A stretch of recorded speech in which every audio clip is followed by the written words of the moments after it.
好来，乡亲啊，这个中秋节要到了，台南嘉义的受刑人所做的两卷，用料实在真抢市，这个订单啊比过去增加5成。另外，靠着导游来拍出名声的屏东嘉义，销量嘛袂歹，订单增加2成。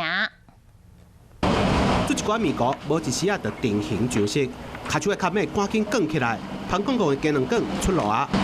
无因赶工做鸡卵卷，这是台南的感觉，料好实在，价小阁俗。这项单路即马伫市场有够称，而且即马中秋要到啊，订单是收价满。比一般外面市售的比较厚一点，所以你在吃我们的蛋卷的时候，都会有一种很扎实的咬感。总共有16台机器做伙赶工，一天生产400包，也是做袂赴摊卖。只好拜6礼拜请这受刑人继续加班，继续做。能够做的量都已经满额了。那在一直涌进来的订单，我们已经排到下个月10月去了。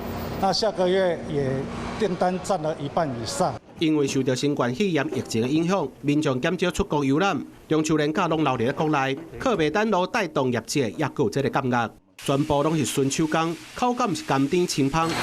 生产线上大家手拢无停，赶紧装干啊，赶紧包装。订单对8月开始就愈来愈多，伫中秋这个月预估成长2成。有想要买一罐特色的豆油送礼朋友，卡手爱看咩了哦。